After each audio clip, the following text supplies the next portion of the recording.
하나님께서 오늘 우리에게 주시는 말씀은 누가복음 24장 36절에서 43절까지의 말씀입니다. 신약성경 누가복음 24장 36절에서 43절까지의 말씀. 저와 여러분들이 한 절씩 교독하시고 마지막 43절을 함께 읽도록 하겠습니다. 제가 먼저 36절을 받들어 읽습니다. 하나님의 말씀입니다.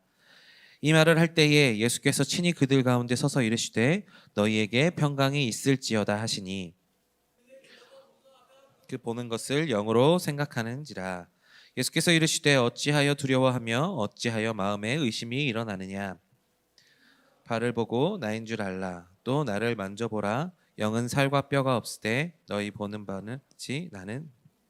이 말씀을 하시고 손과 발을 보이시나 그들이 너무 기쁨으로 아직도 믿지 못하고 놀랍게 여길 때에 이르시되 여기 무슨 먹을 것이 있느냐.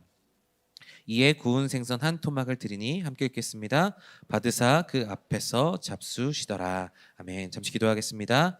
사랑하는 주님, 이제 우리가 말씀을 듣습니다. 하나님의 말씀이 선포되기를 간절히 소망합니다. 인간적인 말이 아닐 수 있도록 도와주시고 아버지 부족한 종의 모습을 가리우시고 오직 하나님의 말씀만 선포되는 귀한 시간 될 수 있도록 인도하여 주시옵소서. 무엇보다 성령님께서 운행하여 주셔야 이 모든 것들이 가능한 줄로 믿사오니 성령의 기름 부으심이 넘쳐나는 말씀의 시간 될 수 있도록 인도하여 주옵소서. 감사합니다. 예수 그리스도의 이름으로 기도합니다. 아멘.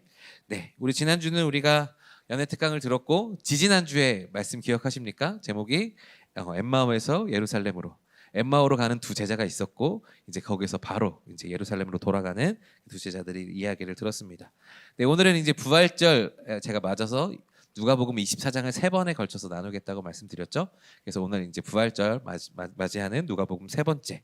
다음 주부터는 다시 여호수아로 넘어가겠습니다. 다음 주 우리 여호수아로 다시 넘어가고 이제 예수님에 관한 이야기 누가복음 24장 오늘이 마지막일 것 같은데요. 지난주 연애 특강 괜찮으셨죠? 좋으셨죠? 2탄을 계획하시는 분, 기대하시는 분들이 있는데 좀 기대하면서 우리가 준비했으면 좋겠고요. 혹여나 그 사이에 궁금하신 것들이 있었다면 저한테 찾아오셔도 되고 혹시나 그 정혜민 목사님 찾아가고 싶으신 분들은 저한테 연락해 주시면 제가 미리 연락해서 찾아가는 거 제가 말해 놓도록 하겠습니다. 그리고 우리가 이제 지지난주 제 엠마오에서 예루살렘으로 가는 두 제자, 예수님에 대한 이야기를 듣고도 믿지 못해서 예루살렘에서 점점 더 멀어져 가는 그 두 제자의 믿음이 어쩌면 예수님과 점점 더 멀어져 가는 우리의 믿음일 수 있다. 그러나 그들이 예수님인 걸 알아보자마자 그 즉시로 늦은 밤에 예루살렘으로 돌아가서 그들이 무엇을 경험했는지를 나누고 있었다라는 것이 지난주의 말씀이었죠. 지지난주의 말씀이었죠. 그래서 우리가 엠마오로 가는 신앙이 아니라 예루살렘으로 가는 신앙으로 나가야 된다. 이것이 우리의 지지난주 설교의 설교 내용이었습니다. 자, 오늘은 한계를 넘을 때까지라는 제목으로 말씀을 전할 텐데요. 오늘은 사실 이 믿음에 관한 계속해서 우리가 어쩌면 공교롭게도 계속해서 믿음에 대해서 이야기하고 있는데 믿음을 가기가 굉장히 어려운 상황 가운데서 예수님께서 어떻게 행동하셨는지가 나타나는 것이 오늘 본문입니다. 사실 오늘 본문을 보면서 저는 말씀이 하나가 떠올랐는데 말씀이 아니죠. 속담이 하나 떠올랐는데 이런 속담이었어요. 콩 심은 데 콩 나고 팥 심은 데 팥 난다. 정직한 거죠. 땅은 정직합니다. 그래서 콩을 심으면 콩이 나고 팥을 심으면 팥을 납니다. 그런데 우리가 누가 말하느냐에 따라서 우리 이런 속담도 있어요. 콩으로 매주를 쓴다 해도 믿지 않는다. 그 사람이 얼마나 믿지 못하는 사람이면 그 사람이 원래 매주는 콩으로 쓰는 거잖아요. 근데 그 매주를 콩으로 쓴다고 해도 난 그 사람의 말을 믿지 못하겠다 하는 그런 속담들도 있습니다. 그러니까 이 어떤 사람이 이야기하느냐에 따라서 신뢰도의 문제가 있는데 오늘 예수님께서 사실 부활하셔서 제자들에게 나타나시는 가장 클라이막스 장면이거든요. 그런데 제자들은 여전히 계속해서 믿지 않는 모습들로 나타납니다. 그런데 그런 모습들을 보면서 우리의 상황들과 대입해보고 예수님께서 그런 믿음이 작은 우리들에게 어떻게 다가오시고 어떤 역사들을 하시는지 오늘 그것들을 보게 될 것입니다. 그래서 참 믿음이라는 것이 우리의 한계를 뛰어넘는 일이구나. 우리의 이성도 뛰어넘어야 되고 우리의 생각을 다 뛰어넘어야 되는 그런 어려운 일인데 예수님께서 그 한계를 뛰어넘고 우리에게 믿음이 생길 때까지 여러 가지 일들을 하셨는지 우리가 그것들에 대해서 살펴보도록 하겠습니다. 자, 첫 번째, 예수님께서 어떻게 하셨느냐? 예수님께서는 두려워하고 있는 제자들을 향해서 예수님께서 먼저 찾아오셨습니다. 오늘 말씀 36절의 말씀 우리 다 같이 한 목소리로 읽어보겠습니다. 시작. 이 말을 할 때에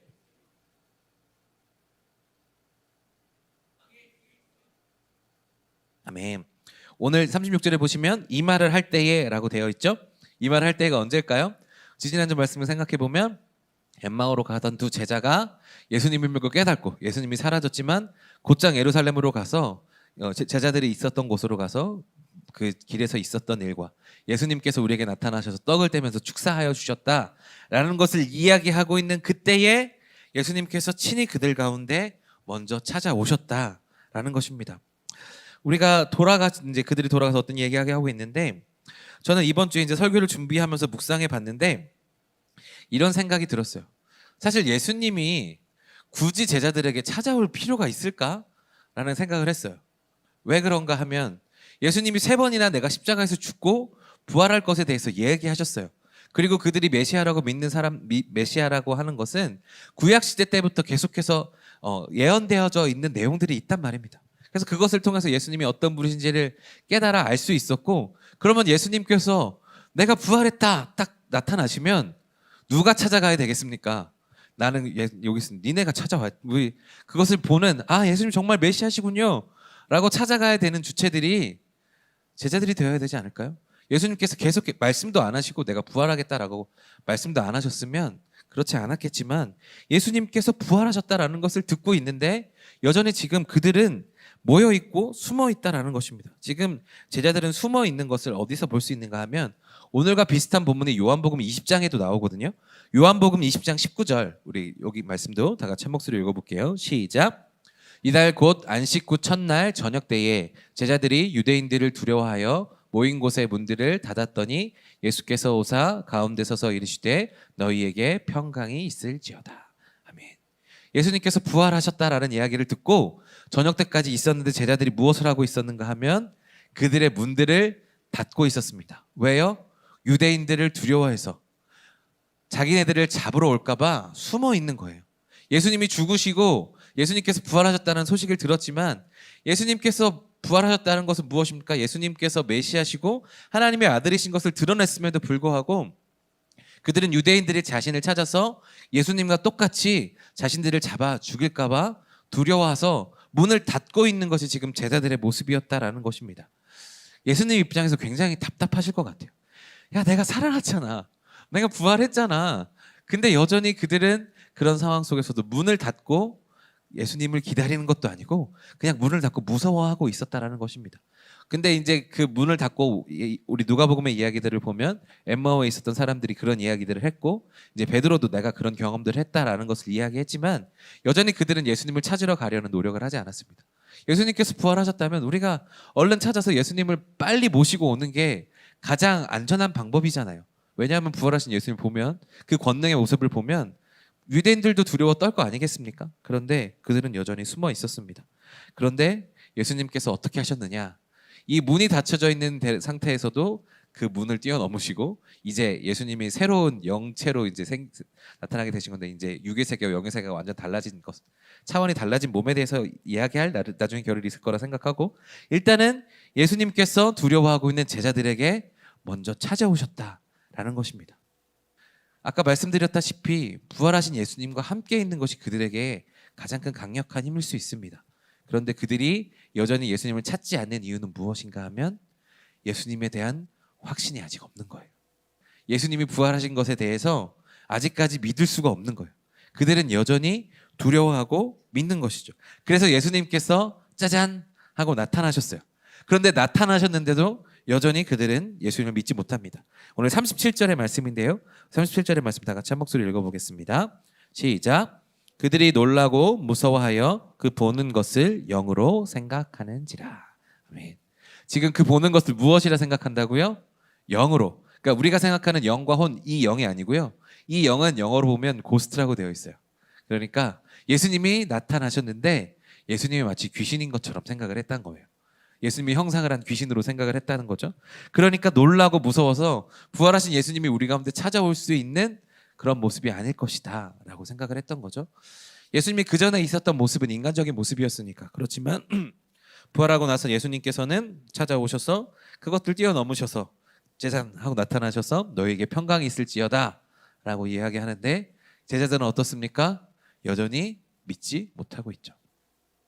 부활하신 예수님, 빈무덤에 대한 소식도 들었고 엠마오로 두 가는 제자가 예수님을 만났던 이야기들도 했고, 그 전에 베드로가 베드로에게 어떻게 나타나셨는지 이런 얘기들을 지금 나누고 있음에도 불구하고, 그럼 예수님에 대한 이야기를 하고 있었으면 예수님이 나타나셨잖아요.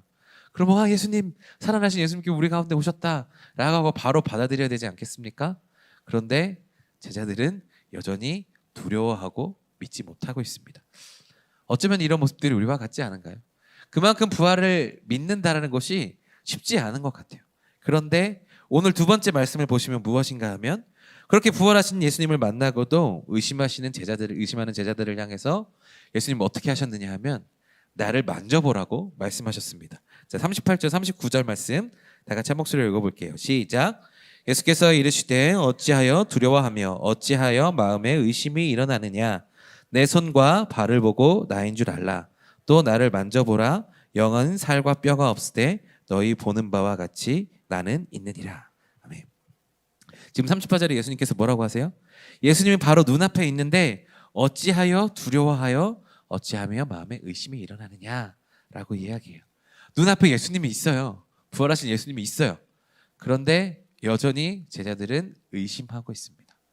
그러는 의심을 향하여서 이 38절에 보시면 마치 굉장히 예수님께서 책망하는 말투처럼 보이지만 그렇게 책망하는 말투는 아니신 것 같아요. 메시지 성경을 보면 그들이 굉장히 당황스러워 하시는 것을 보고 예수님께서 당황하지 마라. 그리고 의심하지 마라. 라고 이야기하시면서 의심하지 말고 나를 만져봐라. 야, 귀신은 살도 없고 뼈도 없는데 난 살과 뼈가 있으니까 날 만져봐라. 라고 얘기하시는 것이 바로 우리 주님이시라는 거예요. 그래서 40절에 보시면 무엇이라고 되어 있는가 하면 이 말씀을 하시고 손과 발을 보여주셨어요. 야, 만져봐. 나 살도 있고 뼈도 있어. 나 너희들이 만질 수 있는 육체를 가지고 있는 부활한 나야. 라고 이야기하고 계시죠. 여전히 믿지 못하고 있는 제자들을 향하여서 책망하지 않으시고, 야, 내가 앞에 있는데 왜 못 믿니?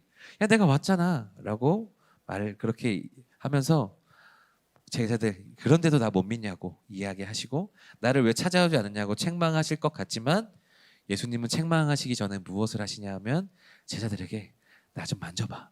만져보고 얘들아 나 좀 믿어줘. 라고 이야기하시는 모습을 보입니다. 당황하지 마시고 의심하지 말고 나를 보고 나를 좀 만져봐. 그러면 너에게 믿음이 생기지 않겠니?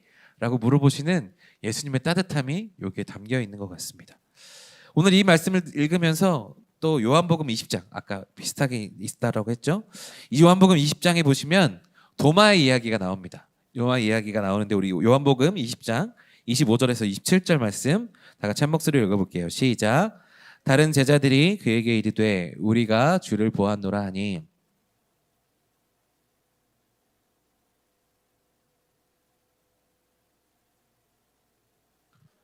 믿지 아니하겠노라 하니라. 여드레를 지나서 제자들이 다시 집안에 있을 때에 도마도 함께 있고 문들이 닫혔는데 예수께서 오사 가운데 서서 이르시되 너희에게 평강이 있을지어다 하시고 도마에게 이르시되 내 손각을 이리 내밀어 내 손을 보고 내 손을 내밀어 내 옆구리에 넣어보라. 그리하여 믿음 없는 자가 되지 말고 믿는 자가 되라. 아멘. 도마가요 자기 없을 때 예수님이 나타나셨어요. 그래서 제자들이 부활하신 예수님에 대해서 막 얘기하고 있는데 나는 못 믿겠다고, 나는 경험하지 못했으니까 나는 못 믿겠다라고 이야기합니다. 저 같으면요, 제가 만약에 예수님이라면 강장 가서 머리라도 한 대 쥐어받고 싶은데 예수님은 그러시지 않으세요. 아까 27절에 보시면 도마에게 이르시되 내 손가락을 이미 내밀어서 내 손을 보고 내 손을 내밀어서 옆구리에 넣어보라 라고 이야기하세요. 그러면서 뭐라고 하세요? 믿음 없는 자가 되지 말고 믿음 있는 자가 되라. 믿는 자가 되라 라고 말씀하세요.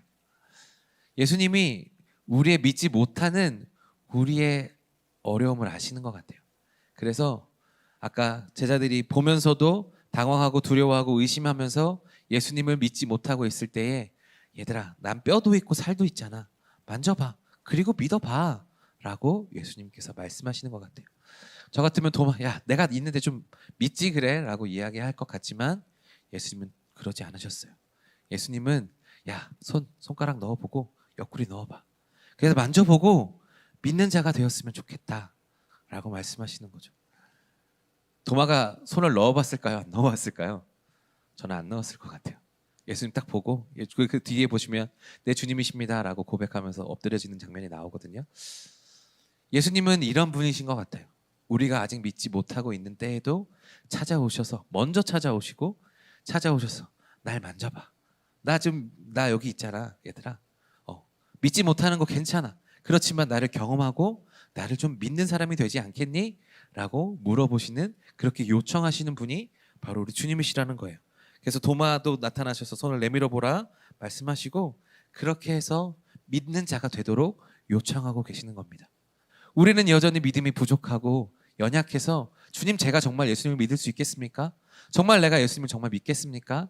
여전히 세상과 그 믿음 사이에서 흔들리고 있는 우리들을 바라볼 때 나 정말 부족하구나, 나 정말 연약하구나 생각하지만 예수님은 거기에 대해서 책망하지 않으시고 조금 더 예수님의 모습을 더 가깝게 드러내 주신다라는 거죠.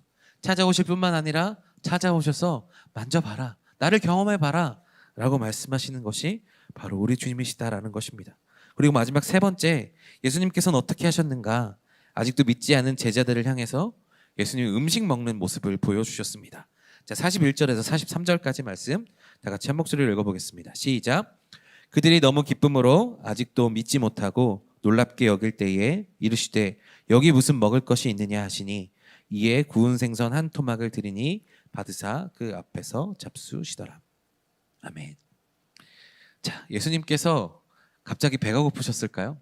니네들이 먹을 것이 있느냐? 제가 먹을 것을 좋아하니까, 일을 하고 운동을 하면 배가 고프니까 그렇게 생각할 수도 있겠다 싶지만 예수님은 그런 분 아니셔요. 지금 영체기 때문에 그렇게 배고프시지 않으셨을 거예요. 그러나 왜 예수님께서 제자들에게 먹을 것을 요청하셨을까요? 왜 예수님 배가 고프신 것도 아닌데 요청하셨을까요? 그런데 43절에 보시면 무엇이라는가 하면 받으사 그 앞에서 잡수시더라. 제자들 앞에서 먹는 것을 보여주세요. 왜? 너희들이 생각하는 귀신이면 못 먹을 거 아니에요. 먹는다라는 것은 뭐예요? 육체를 가진 예수님이라는 걸 보여주기 위함이신 거죠. 그러니까 제자들이, 근데 오늘 보시면 41절에 그들이 너무 기쁨으로 아직도 믿지 못하고 놀랍게 여길 때에, 여전히 믿지 못하고 있는 그들의 모습 가운데 있어요. 여전히 굳게 잠겨있는 문에서 예수님 찾지 않는 그 제자들, 예수님을 만났지만 여전히 믿어지지 않아요. 예수님이 눈앞에 있고 예수님께서 보지만, 지금 잘 돼 있네요. 이 공동 번역에 뭐라고 되냐면 그들이 너무 기쁨으로 아직도 믿지 못하고, 이 가로 부분이 그들은 기뻐하면서도 믿어지지가 않아서, 여기 공동 번역이거든요. 그래서 너무 기쁘지만 예수님이 나타난 것을 여전히 믿지 못하고 있어요. 눈앞에서 만져봐, 야 나 만져봐, 나 여기 있잖아, 나 믿어야지 라고 이야기하지만 제자들은 여전히 믿지 않아요.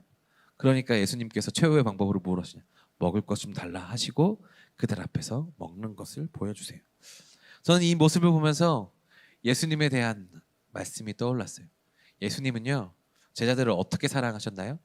예수님은 제자들을 끝까지 사랑하셨다라고 요한복음에 나와 있습니다. 계속해서 예수님을 보면서도 의심하고 있는 제자들, 예수님과 함께 3년을 같이 보내고 예수님의 이적과 기사를 같이 보고 나사로를 살린 기적들도 그들은 같이 봤어요. 오병이의 기적도 그 자리에서 봤던 사람들이에요. 그러나 그들이 예수님께서 죽으신 것을 보고 두려워하고서 그들끼리 모여있는 그 모습들을 보며 예수님은 그 자리에 찾아오셨거든요. 제가 보기엔 너무나도 연약하고 부족하고 과연 저 사람들이 제자들이 맞나? 라는 생각이 드는데 예수님은 그들의 믿음을 절대로 포기하지 않으셨습니다. 이것이 우리 가운데 은혜인 거죠. 우리도 흔들리지 않습니까? 언젠가 우리가 일주일 동안 늘 하나님과 함께 동행하며 지내려고 하지만 그것이 지속될 때가 있지만 그것이 또 안 될 때가 있잖아요. 그러면서 우리가 무너지잖아요. 주님, 제가 이렇게 살고 싶었는데 그렇게 안 됐어요. 우리 환경이 바뀌면서 우리가 예전에는 루틴처럼 지켰던 것들이 갑자기 여러 가지 일들이 생기면서 우리의 계획들이 대로 되지 않고, 그러면 우리가 계획하고 있었던 그 믿음의 경건의 생활들도 넘어질 때가 많은 것이 우리들이에요.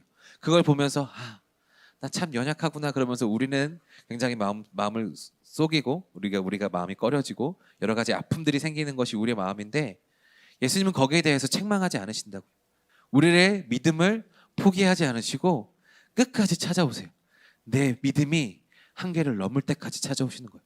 제자들이 믿지 않으니까 계속해서 찾아오셔서 먼저 오셔서 평안이 있을지어다 말씀하시고 나 만져봐라. 그래서 믿는 자가 되라 말씀하시고 그래도 믿지 않으니까 먹는 것을 보여주시기까지 하시면서 제자들이 믿지 않는 것이 아니라 믿을 수 있도록 계속해서 포기하지 않으시는 예수님의 장면들이 오늘 나와 있다라는 것입니다. 사랑하는 여러분, 예수님은 어떤 분이십니까? 우리가 한계를 넘을 때까지, 우리의 믿음이 한계를 넘을 때까지 우리를 향하여 계속해서 다가오시고 응원하시고 우리의 믿음이 성장할 수 있도록 도우시는 분이 바로 우리 주님이시라는 것입니다. 여러분, 우리를 믿을 것이 아니고요. 내 믿음이 왜 자라지 않는가? 나는 왜 연약한가? 나는 왜 주님 앞에서 늘 넘어지는가? 그런 것을 고민하면서 나를 돌아볼 것이 아니라요. 나를 찾아오시는 예수님을 집중하면서 그렇게 나아가면 우리에게는 어느 순간 한계를 뛰어넘을 수 있는 놀라운 은혜가 주어진다라는 것입니다. 그래서 여러분, 예수님은 어떤 분이신가 하면 우리를 절대 포기하지 않으시는 분이신 줄로 믿습니다. 끝까지 우리를 사랑하시는 주님이세요. 때로는 우리가 넘어져도, 우리가 잘할 때에도 응원하시는 분이시고 우리가 못할 때에도 응원하시는 분이 바로 우리 주님이십니다. 지난주 목요일에 제가 목요일 새벽마다 설교거든요. 새벽에 설교 끝나고 저기서 앉아서 기도를 하는데 갑자기 제가 기도를 다 하고 일어날 때가 돼서 눈을 딱 떴는데 여기 십자가가 있잖아요. 근데 십자가 사이로 빛이 이렇게 쭉 들어오더라고요. 그래서 그걸 보면서 왜 빛이 들어오지? 라고 생각을 했거든요. 하나님은 어떤 분이신가? 믿음은 우리 가운데 참 하기가 어렵고 우리의 생활은, 우리의 삶은 의심이 더 편한 것이 우리의 삶인 것 같아요. 믿는 것이 어렵고, 사실 세상 사람들도 그렇지 않겠습니까? 믿는 것보다 의심하는 게 쉬워요. 믿는 것보다 믿지 않는 것, 그리고 하나님에 대해서 결단하는 것보다 결단하지 않고 내 마음대로 사는 것이 더 편해요. 그래서 어쩌면 우리의 삶은 어둠과 죄악이 더 편한 삶일 수 있어요. 그래서 사단이 우리를 자꾸 어둠으로 우리를 삼키려고 하거든요. 어둠이 우리를 자꾸 삼켜서 우리를 붙잡아서 빛을 없애려고 하는데, 그 모습을 보면서, 빛이 들어오는 장면을 보면서 저는 무슨 생각을 했냐 하면 우리를 둘러싼 그 어둠을 찢고 찾아오셔서 그 사이로 빛을 비춰주시는 예수님의 모습이 생각이 났습니다. 우리는 계속해서 의심하고 포기하면서 어둠에 우리는 휩싸이려고 하는데 예수님은 그것을 찢고 들어오셔서 그 빛을 계속해서 더 넓히시려고 애쓰시는, 포기하지 않으시는 예수님의 모습이 보이더라고요. 우리는 때로는 포기해서 그 어둠 가운데로 떨어져 들어가는 것 같은데, 그런 우리를 붙잡아내셔서 틈을 벌리시고 빛을 비춰주시고 그 사이에 빛으로 인하여서 우리가 소망을 갖게 하시는 예수님의 모습이 떠올랐습니다. 이것이 포기하지 않으시는 예수님의 모습이 아닐까 싶습니다. 그런 예수님의 모습을 알면 우리가 예수님의 모습을 알면서 포기하지 않으시는 예수님을 더욱더 의지한다면 우리의 믿음은 한계를 넘어서 더욱더 큰 믿음으로 나아가고, 제자들의 믿음이 아니라 오늘 이 부활신앙을 온전하게 믿는 온전한 믿음의 단계로 나아가게 될 줄로 믿습니다. 말씀을 맺습니다. 제자들이 계속해서 의심을 합니다. 예수님에 대한 이야기를 하면서도 의심을 하고, 예수님이 나타났지만 의심하고, 만져보라고 했지만 여전히 믿지 않습니다. 예수님이 나타나서 예수님께서 살아나신 것 때문에 너무나도 기쁘지만 여전히 믿지 않는 모습을 보입니다. 이것을 보면서 우리 가운데 드는 생각은 무엇인가, 우리가 가져야 될 생각은 무엇인가 하면 그만큼 믿음이라는 것이 가져가기가 어려운 것이구나 라는 것입니다. 그래서 사도 바울은 에베소서에서 이런 이야기를 하죠. 우리 에베소서 2장 8절 9절 다 같이 한 목소리로 읽어보겠습니다. 시작. 너희는 그 은혜에 의하여 믿음으로 말미암아 구원을 얻었나니 이것은 너희에게서 난 것이 아니요 하나님의 선물이라. 행위에서 난 것이 아니니 이는 누구든지 자랑하지 못하게 함이라. 아멘. 우리 8절 다시 한번 띄워주시겠어요? 네, 8절 다시 한 번만 띄워주시면, 자, 뭐라고 돼 있나요? 너희는 그 은혜에 의하여 믿음으로 말미암아 구원을 얻었다니. 자, 믿음의 무엇으로 나왔다고요? 은혜로 나왔고, 그래서 그 믿음은 무엇이냐? 믿음으로 받는 구원은 무엇이냐? 우리에게서 난 것이 아니고 하나님의 선물이다. 믿음은 우리의 의지로 되는 것이 아닙니다. 주님, 제가 믿고 싶다고 이야기해서 믿어지는 것이 믿음이 아니에요. 예수님께서 계속해서 찾아오셔서 우리를 설득하세요. 나 여기 있잖아. 이 정도 믿을 수 있지 않겠어? 믿어봐. 그러면 그 한계가 넘어지는 거예요. 지금 내 삶에 부딪히는 문제들이 있어요. 내 삶에 이 한계 때문에 내가 어려운 순간이 있어요. 그럴 때 예수님께서 찾아오셔서 우리 한계를 뛰어넘게 하십니다. 그러면 우리의 믿음이 한 단계 성장하는 겁니다. 우리의 힘으로 그것이 극복이 가능할까요? 그렇지 않습니다. 예수님께서 찾아오셔서 우리에게 응원하시고 할 수 있어. 한계 넘을 수 있어. 좀만 더 해봐. 내 손 잡아봐. 그리고 예수님 손을 잡으면 우리는 그 한 단계를 뛰어넘고 믿음이 성장하는 거죠. 그런데 예수님을 믿지 못하고 내가 어떻게 스스려고 해보려고 한다면 그 세상과 풍파 속에 한계를 뛰어넘지 못하는 거죠. 그러나 예수님이 그 한계를 뛰어넘을 때까지 우리를 계속해서 응원하시고 해보자 노력하게 하시는 분이 바로 우리 주님이세요. 그래서 오늘 읽지는 않았지만 누가복음 24장 49절에 보면 이 누가가 이런 것들을 기록해 놨습니다. 예수님께서 우리 가운데 요청하신 것이 있습니다. 자, 다 같이 한 목소리 읽어볼게요. 시작. 볼지어다 내가 내 아버지께서 약속하신 것을 너희에게 보내니니 너희는 위로부터 능력이 입혀질 때까지 이 성에 머물라 하시니라. 아멘. 제자들은 여전히 두려웠어요. 유대로 나가기가 어려웠어요. 지금 당장 얘들아 뛰쳐나가서 날 전해 라고 하지 않으셨어요. 예수님께서 뭐라고 하셨습니까? 위로부터 능력이 입혀질 때까지 이곳에서 기다려라. 우리에게 믿음을 위해서 우리가 할 수 있는 것, 하나님은 우리마다 사람들마다 단계를 다르게 하셨거든요. 누군가는 선교지에 나가서 선교를 하지만 지금 우리는 이곳에 있단 말입니다. 그럼 우리가 해야 될 것은 무엇인가? 바로 예배를 목숨 걸고 지키면서 위로부터 나에게 성령의 능력이 입혀질 때까지 이 자리를 사수하는 겁니다. 내 힘으로 하는 것이 아니니까, 내 힘으로 내 믿음이 성장하는 것이 아니니까 예수님께서 내가 내 능력 밖의 일을 할 수 있을 때까지 부으시는 성령님의 능력이 우리 가운데 임해질 때까지 이 성에 머물라. 우리는 이곳에서 머물러서 계속해서 예배드리는 사람이 되어야 된다라는 것입니다. 그래서 누가복음 마지막은 어떻게 끝나고 있느냐? 우리 누가복음 24장 53절도 다 같이 한 목소리 읽어볼게요. 시작. 늘 성전에서 하나님을 찬송하니라. 아멘. 예수님을 만났던 그 제자들이 예수님께서 그 후에 오늘 우리 43절 이후에 말씀을 풀어주시면 내가 어떤 존재인지 다시 한번 말씀을 풀어주시고 성령님을 입어라. 그래서 너희는 이곳에 기다려라 라고 하고 누가복음이 끝이 나는데 무엇으로 끝났습니까? 늘 성전에서 하나님을 찬송하리라. 우리가 예배드리면서 성령님께서 우리 가운데 입혀질 때까지 성령님께서 위로부터 예수님께서 하나님께서 주시는 약속하신 그 성령이 올 때까지 기다리고 그 성령의 능력이 우리 가운데 입혀지면 우리는 한계를 넘을 수 있고 그 레벨업된 우리가 한계를 뛰어넘은 그 믿음으로 우리는 성장하여서 또 다른 일들을 할 수 있게 되는 것입니다. 그래서 그것이 어떻게 이어지느냐 하면 자, 보통 누가복음에 이어서 요한복음이 나오지만 누가복음이 이어서 누가가 바로 쓴 것이 무엇이라고 여러분 알고 있습니까? 사도행전입니다. 누가복음 끝나자마자 사도행전을 읽어야 돼요. 그러면 사도행전 1장에 뭐가 나오죠? 예수님께서 승천하시면서 너희는 하나님께서 오실 때까지 성령 입을 때까지 예루살렘과 땅끝까지 이르러 너희가 내 증인이 되리라 말씀하시고 사도행전 2장에 이르러서 성령이 임한 이후에 제자들이 이렇게 의심하던 제자들이 변하여서 놀랍도록 선교하고 전도되는 내용들이 사도행전에 나오는 거죠. 이것이 우리 가운데 주어지는 하나님의 능력이라는 것입니다. 지금 여러분들이 여러분들의 모습을 봤을 때 어때요? 정말 내놓을 만한 믿음입니까? 사실 저도 말씀 준비하면서 저도 그런 것 같아요. 여전히 제 안에 의심이 많아요. 여전히 저 안에도 부족함이 많아요. 하나님, 제가 이곳에 서 있지만 저도 이곳에 서기 참으로 부족한 사람입니다 라고 고백할 수밖에 없어요. 그러나 제가 이렇게 설 수 있는 이유는 무엇인가 하면 하나님께서 저를 세우셨기 때문이고 이 본문을 통해서 저에게 주어진 하나님의 메시지가 있으니까 쓰게 되는 건데 여러분들도 마찬가지입니다. 여러분의 믿음이 작다고 생각해지십니까? 그러면 그 한계를 뛰어넘을 때까지 여러분들을 응원하시는 예수님을 더욱더 신뢰하시기 바랍니다.